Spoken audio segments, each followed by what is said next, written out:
¿Roberto Sánchez quiere cambiar nuestra relación con Estados Unidos? Queremos revisar todo, pero queremos que nos traten como tratan a sus ciudadanos en sus países. El que actúa como si fuera un imperio aplicando aranceles como le dé la gana.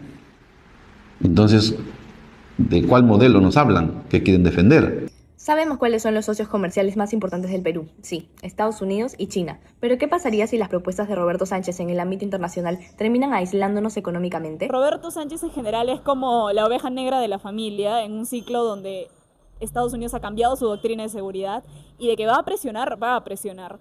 Para entenderlo bien, entrevista a Jimena García, internacionalista. Ella nos explicará las posibles consecuencias de renegociar tratados internacionales y de la posibilidad de integrarnos al grupo internacional de los BRICS. Bueno, Jimena, gracias por brindarme la entrevista, pero antes de comenzar con el tema, cuéntanos un poco sobre ti y cómo te animaste a crear contenido sobre relaciones internacionales. Bueno, yo creo contenido desde el 2024 en MNRI. Fundé esa marca personal para poder ampliar el conocimiento de relaciones internacionales a público de habla hispana, porque es en español. Planteo ya en algún momento hacerlo en inglés. Y bueno, generalmente subimos reels o carruseles tratando de explicar conceptos bastante complejos de la práctica teórica de las relaciones internacionales para que la gente lo pueda aplicar a sus análisis y pueda comprender en totalidad lo que pasa en el mundo, ¿no? ¿Y cómo crees que la creación de contenido ha repercutido en tu vida y te ha ayudado a desarrollarte en tu carrera? La creación de contenido consciente, responsable, te abre muchísimas puertas, sobre todo cuando eres capaz de ser una sola persona y mantener coherencia en lo que dices, con lo que haces, con lo que muestras y qué tan responsable eres con ello.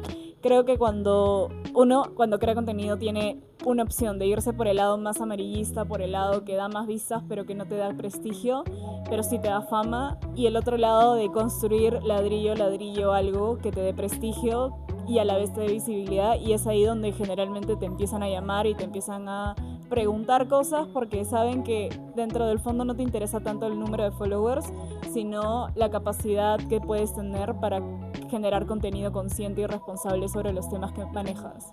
Qué lindo tu mensaje y bueno, justamente por eso te contacté para que podamos conversar sobre algunas de las propuestas del candidato Roberto Sánchez. Ahora que se nos viene la segunda vuelta electoral, ha brindado polémica por distintas declaraciones sobre distintos ámbitos y entre ellos está el internacional. Por eso mi primera pregunta para ti es, ¿qué pasaría si Sánchez decidiera renegociar los tratados internacionales? ¿Qué son? ¿Y por qué es que él dice que afectan a la soberanía de nuestro país?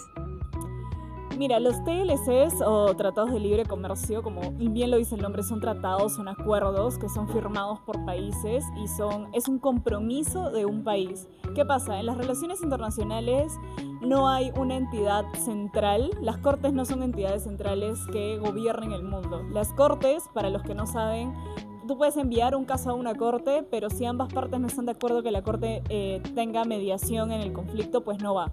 Entonces, en realidad las relaciones internacionales primordialmente son anárquicas. Y los estados, uno de los instrumentos para generar relaciones entre ellos y generar cierto grado de confianza, y una palabra clave que es previsibilidad en lo que va a pasar, hacen acuerdos de todo tipo, incluyendo los tratados de libre comercio en el ámbito económico-comercial. Y el problema de renegociar no es exactamente... Renegociar, para empezar, no es algo 100% negativo. Renegociar sí pasó con el TEMEC de Donald Trump. Quiso renegociar y lo llamó TEMEC al NAFTA. Y tuvo una renegociación y tuvo puntos positivos y puntos negativos para México y para el propio Estados Unidos también. Entonces, renegociar no es algo necesariamente malo. El problema está en qué es lo que quieres renegociar, y que toda renegociación, si es que no se lleva de manera correcta, de manera técnica y de manera consciente y responsable, lleva a más, incertidumbre dentro de los mercados que pertenecen a ese tipo de tratados de libre comercio, por decirlo así. Y aparte, el Perú debería dar una buena justificación de por qué se quiere renegociar un tratado de libre comercio, porque generalmente pasa que te ves como una república que no es capaz de cumplir los acuerdos que tiene, porque los tratados de libre comercio generalmente son a largo plazo. No son cosas que tengan una duración muy corta, sino que se prevén para largo plazo. Y todas las empresas y toda la estructura que tenemos para poder cumplir esas responsabilidades se estructuran justamente para algo que dure a largo plazo y que entregue grandes beneficios. COMEX, por ejemplo, saca las cifras de los beneficios que tuvo el Perú tras firmar el TLC con Estados Unidos, Y son claras, las cifras no mienten. Hay un gran avance en temas de comercio gracias al TLC. Ahora, no quiere decir que en 20 años no se pueda renegociar porque las cosas en el ámbito comercial también cambian. El tema de patentes que ahorita está en boga también puede cambiar, los reglamentos, etcétera. Pero esa es la justificación técnica que se le tiene que exigir a un candidato. ¿Por qué renegociar algo? ¿Qué es lo que buscas? Y, punto importante, él no puede hacerlo unilateralmente. De hecho, él no puede renegociar un tratado unilateralmente, eso es entre ambas partes, y sobre todo lo que él busca es tratar de renegociar tratados con países que ahorita están en una confrontación muy fuerte. Uno de ellos es Estados Unidos, por ejemplo. Lo que se le critica a Trump es justamente la capacidad que tiene de romper sus acuerdos unilateralmente. Él puede hacerlo no porque esté bien, sino porque tiene el poder para hacerlo. El Perú no es un país del mismo nivel de Estados Unidos para poder imponer unilateralmente las cosas. Y si lo hiciera, también está mal, porque eso es lo que estamos criticando de la administración Trump, de que rompe la confianza con sus socios, los deja en incertidumbre, porque en un momento se puede levantar y decir, ¿sabes qué? Este tratado no me sirve, y lo dejas. Y dejas tirado a una estructura de comercio de un país que planteaba venderte los próximos años. Entonces, yo creo que el punto de los TLCs es entender que sí se renegocian TLCs a lo largo de la historia, pero hay una justificación técnica y un equipo técnico fuerte detrás para que el Perú pueda recibir los beneficios de hacerlo y no los maleficios de hacer una mala reestructuración y romper una relación con un país que nos trae beneficios comerciales, ¿no? ¿Y a qué crees que se refiere cuando menciona que revisará tratados que afecten la soberanía del Perú? Porque los tratados no deberían afectar la soberanía, ¿verdad? Técnicamente no tendrían que hacerlo porque ahí entra la parte de negociación y qué tanto puede ceder un país y el otro, porque ambos ceden en las negociaciones cosas e intereses, pero yo creo que el término soberanía es más un término retórico de qué es lo que da, porque en el plan de gobierno de Sánchez lo que he podido comprender es que él está en contra de que simplemente se extraigan los recursos y no haya valor detrás de ellos, ¿no? O sea, exportadores primarios, que toda la vida Latinoamérica lo ha sido, pero a él lo que de alguna forma le molesta o no lo tiene dentro de su ideario es que solo se extraigan recursos, que la gente dentro de los recursos naturales del Perú pues vengan las grandes empresas, como él dice, extraigan las cosas, se las lleven y nada más. El cobre es un ejemplo que él coloca, pero yo creo que la soberanía es un juego de retórica, que no necesariamente es algo que afecte a la soberanía porque hay un tratado de por medio. Lo que sí es un tema que puede tener cierto grado de razón y objetividad es que debemos tratar de generar industrias que le generen valor a las cosas que exportamos. O sea, no solo hacerlo de manera primaria, sino también nosotros crear una industria, crear, digamos, cadenas de valor para nada más no ser productos primarios, sino otorgarle al país una aceleración tecnológica, de innovación, pero eso en realidad no es que se haga renegociando TLCs necesariamente, eso es un trabajo estructural del país, o sea, tendrías que mejorar un montón de cosas, primero los servicios básicos, tendrías que empezar a manejar la industria, a generar inversión, entonces todas esas cosas es algo que no te lo cuentan, pero en realidad el TLC no va a ser por magia que el Perú tenga industrias, que el Perú pueda sacar recursos de su tierra y de la nada generarles valor y exportarlo, no, eso es un proceso de años de hacer. Industrializar un país es algo muy complejo y que no le corresponde a un TLC. O sea, por renegociar un TLC no va a suceder, ¿no? Entonces creo que el tema de soberanía es más una captación narrativa para los votantes que lo que realmente es. Si alguien quiere tener sus recursos soberanos y desarrollarlos internamente, eso es un proceso estructural dentro de los tres poderes. O sea, el Ejecutivo tiene que conversar con el Congreso y demás para poder generar ese marco legal del Perú, esa estructura que requiere un montón de plata y un montón de inversión para que el Perú pues, pueda tener ese valor agregado en exportaciones, pero es eso. Y si Roberto Sánchez ganara, ¿cómo crees que reaccionarían las potencias que son nuestros mayores socios como China, Estados Unidos, la Unión Europea, teniendo en cuenta las declaraciones que ha dado? Yo creo que siempre cuando entra un presidente de pronto de tendencias de izquierda, la gente siempre dice, bueno, hay cierto grado de incertidumbre. Ahora, la estructura que está viviendo el mundo actualmente, queramos o no, sea positivo o no, o nos guste o no, personalmente a ningún internacionalista le gusta porque hay una tensión estructural de dos grandes potencias que puede pues derivar en conflictos y generalmente si te das cuenta en la historia los conflictos generalmente no son entre ellos, sino que nosotros las periferias sufrimos el choque que ellos tienen, ¿no? Porque nos obliga a reevaluar estrategias y ver la manera de no meternos en esa pelea, ¿no? Y yo creo que ese tipo de incertidumbre que genera Sánchez con el hecho de, oye, por si acaso ese TLC que firmé contigo, no, si yo gano, no sé cuánto más va a durar o no sé qué otras condiciones te voy a poner, porque renegociar significa cambiar las prioridades del Estado. Hay otras prioridades ahora, que cuando firmamos había un grado de prioridad. Ahora entra Sánchez, eso otras prioridades. Y eso le genera grados de incertidumbre al mercado, ¿no? ¿Qué va a pasar ahora? ¿Van a romper? Y el hecho de que siempre dicen la misma narrativa, ¿no? El hecho de que el Perú es soberano, sí, el Perú es soberano de elegir sus acuerdos, pero en el mundo internacional y sobre todo cuando eres un país pequeño, tu confianza con tus socios es sumamente importante, sobre todo porque el Perú tiene una política de que le llaman neutralidad activa, la capacidad de diversificar actores.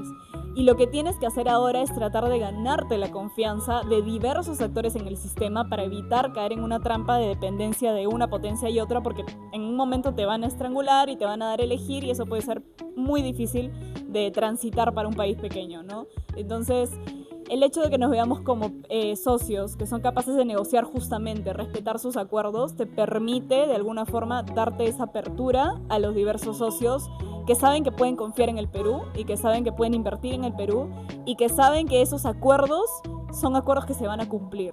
Una vez le quitas el componente de previsibilidad a un sistema internacional como está ahorita y el Perú se mete a eso, no hay vuelta atrás. Y justamente hablando de confianza, sabemos que uno de nuestros socios más fuertes es Estados Unidos, y Sánchez también ha declarado en entrevistas que le gustaría integrarse al grupo internacional de los BRICS.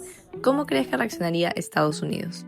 Yo creo que sí o sí va a reaccionar mal. Hemos visto que nos han enviado un embajador que es bastante vocal, es un embajador bastante inmerso en sus tareas en el Perú. Es un embajador que no se calla nada, él da la opinión su forma de ver las cosas y propone pues su trabajo claramente jalar los intereses de Estados Unidos en el Perú. Ese es su trabajo, es un embajador, pero ya hemos visto que por ejemplo ha protestado con lo que ha pasado con Chiang Kai, entonces que no te quepa duda que va a protestar si es que pasa lo de los BRICS, pero yo lo veo prácticamente muy difícil de hacer. La estructura de la política exterior del Perú no es muy alineada a los Estados Unidos o sea, siempre se habla de la neutralidad activa. En mi opinión, esta es una opinión personal, no es algo tangible, o sea, cada quien tiene su opinión. En mi opinión, en realidad, tenemos mucho alineamiento hacia Occidente, hacia los Estados Unidos, sobre todo en materia de seguridad, que es el famoso escudo de las Américas que ha lanzado. Y de nuevo vuelvo a la estructura, porque si te das cuenta toda la región está girando a presidentes de derechas. Estamos hablando de Chile, estamos hablando de Ecuador, estamos hablando de Argentina. Argentina tenía un alineamiento prácticamente muy fuerte con Estados Unidos ahorita. Entonces, Roberto Sánchez en general es como la oveja negra de la familia en un ciclo donde Estados Unidos ha cambiado su doctrina de seguridad y de que va a presionar, pero yo no creo que la Cancillería tenga esa línea para alinearse a los BRICS. Ahora, algo importante que decir es que no estar dentro de los BRICS no significa no tratar con los miembros de BRICS. O sea, el Perú puede tratar con los miembros, de hecho lo hace con la India, lo hace con Brasil, lo hace con China, es nuestro primer socio comercial, y yo creo que esa tendencia se debe mantener estratégicamente. Debemos tratar con ellos, debemos negociar con ellos, pero unirnos a los BRICS significaría implícitamente un alineamiento hacia ellos, y yo creo que eso es algo que no está dentro de nuestros pilares de política exterior y que nos puede pasar factura porque Estados Unidos nos va a presionar en la nuca si es que hacemos eso, ¿no? ¿Y por qué crees entonces que Sánchez quiere alinearse a ellos? Mira, los BRICS de alguna u otra forma no es un concepto que ellos hayan creado. O sea, los BRICS como tal, el nombre, no es el nombre que ellos mismos se han puesto, sino el nombre que el análisis occidental les ha proporcionado, ¿no? Entonces, los BRICS en algún momento se vieron como un grupo que trataba de crear un orden alternativo en materia sobre todo económica a el orden imperante actualmente, liderado en gran parte por Estados Unidos, que concentra potencias que se conocen pues como el famoso sur global, ¿no? Tienes a Brasil, tienes a India, tienes a China. China e India se disputan el liderazgo del sur global.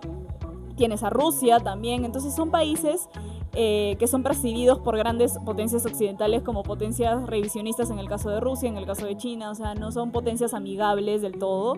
pero que han tratado de construir sus propios aliados y sus propias... De hecho, se habló de que los BRICS creen su propia moneda, se habló de que los BRICS creen su propio sistema de comercio, entre otras cosas, pero la presión de Estados Unidos está ahí todavía, ¿no? Es algo que no se puede concretar en poco tiempo, y yo diría, en una opinión personal, que no han tenido tanta preponderancia en los asuntos internacionales ahorita, los BRICS, que como sí se pensaba que tenían, ¿no? Yo creo que todavía no son un bloque capaz de articular una buena fuente de poder, pero sí que se vuelven ese bloque, como te digo, que desafía un poco los temas occidentales, que desafía un poco la estructura económica de Occidente, y justamente por eso es que candidatos generalmente de tendencia de izquierda suelen apostar por los BRICS y ver a los BRICS como socios, porque los ven como un orden alternativo, un orden del sur global, un orden que no obedece a los imperativos de Washington, entre otras cosas,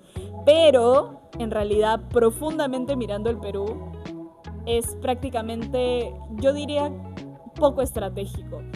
Como te digo, no es necesario que entres a los BRICS para tener las negociaciones con los países BRICS. El Perú puede tener negociaciones con Rusia. De hecho, antes de la guerra en Ucrania, Rusia nos proveyó armamento. En la guerra en Ucrania se rompió porque obviamente está en guerra, se debilitó. Tenemos temas con Corea, también un montón de cooperación con Corea. China es nuestro principal socio, acaba de abrir un puerto en Chancay. O sea, no significa que el Perú no pueda negociar con ellos, ¿no?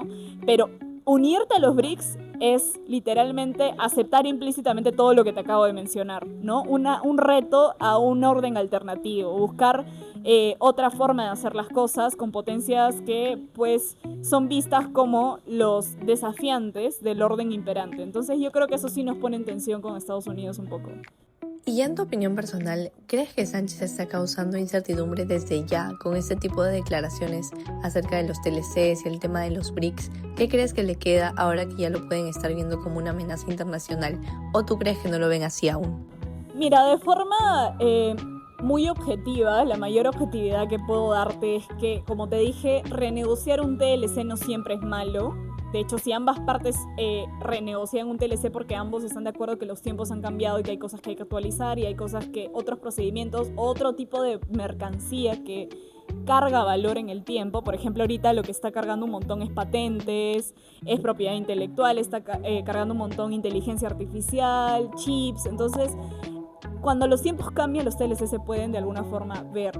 Ahora, yo creo que lo que tiene que hacer Roberto Sánchez es darnos el sustento técnico de qué quiere renegociar de un TLC y sobre todo qué entiende él por un TLC, porque a mí me preocupa mucho, y lo vi en el debate ahorita de equipos técnicos, que me metía en tema de construcción y hospitales y metían al Congreso y yo decía, oye, pero esas competencias le corresponde al Ejecutivo. O sea, si él realmente comprende lo que significa un TLC, quién está a cargo de eso y qué beneficios tiene para el Perú, y que nos dé una justificación técnica de por qué quiere renegociar, qué es lo que quiere hacer, cuál es el punto que quiere tener. Si él me da una justificación técnica de, oye, yo creo que el tratado de acá se negoció mal porque el Perú sale perdiendo, no sé, en propiedad intelectual, monte. Ok, lo puedo entender, la población y los técnicos lo pueden entender y decir, ok, de repente debimos ir por otro lado y lo podemos hacer ahora. Pero si tú me dices, voy a renegociarlo, nada más, sin darme un sustento técnico real de por qué lo quieres hacer, o con la narrativa de soberanía, sin decirte exactamente por qué se pierde o no, generas esa incertidumbre y generas que los socios, pues, estén aguantando y planeando estratégicamente un probable gobierno de Sánchez, ¿no? Un probable gobierno en donde las cosas no van a ser, ellos no van a ser una prioridad como quisieran si fuera un gobierno de derecha, sino que van a tener que tener más cuidado con qué cosas hacen y qué tipo de socios se acercan al Perú, ¿no? Eso sería lo que yo le diría a Sánchez, una justificación técnica realmente de por qué quieres hacer ciertas cosas, ¿no? Y para finalizar, ¿podrías explicarnos cómo esto afectaría a los peruanos y también justamente al grueso de sus votantes que son parte del agro, de la exportación? En minería, por ejemplo, principales ingresos del Perú está la minería y el cobre sobre todo. Hay muchas empresas internacionales metidas en minería en Perú, ¿no? Y yo creo que darles a ellos la seguridad jurídica y la seguridad política de que no quiere decir que él no tenga el poder como presidente, repito, de plantear sus prioridades como Estado. Claro que tenemos que plantear prioridades como Estado, pero él tiene que dar una justificación técnica, real y no ideológica y política. O sea, necesitamos gestores en el país. No necesitamos ideólogos, necesitamos gestores en el país que nos digan realmente por qué quieren hacer las cosas que hacen, tanto para Keiko como para Sánchez. O sea, en el debate veía muy buenas propuestas por parte del equipo técnico de Sánchez, pero era gente preparada que ya había transitado, por ejemplo, en el Ministerio de Transportes antes, ya tenía una experiencia previa y te puede dar una opinión técnica de por qué considera que eso debería hacerse. Y normal, son personas técnicas, no ideólogos. Entonces, yo no necesito un presidente que solo porque se quiere confrontar al estilo Colombia con Petro de Estados Unidos, que al final Petro se sentó con Trump porque no le quedó de otra, hacer malabares con el futuro de un país. No, tú tienes que dar una justificación técnica de por qué vas a hacer las cosas. Y yo creo que las afectaciones justamente vienen por ahí. Para sus votantes es el hecho de que si Sánchez no logra justificar esto y no logra, por el contrario, rompe la confianza con los socios, todo el sector exportador del Perú va a tener muchos problemas con relación a la confianza para poder exportar sus productos, a la apertura de otros mercados, a la confianza para generar nuevos TLCs y nuevos contratos con otros países, porque nos van a ver como que, el Perú no es confiable. El Perú, este presidente no es confiable. Puede aceptar un trato, pero a los 3 meses no le gusta y lo vuelve a renegociar, entonces no es algo fiable. Entonces se reduce el margen de maniobra de diversificación del Perú y por ende eso afecta directamente a los exportadores peruanos, que somos en realidad gran mayoría, ¿no? Son los consumidores los que sufren este tipo de virajes y eso sobre todo creo que es lo más fuerte. Eso sería todo.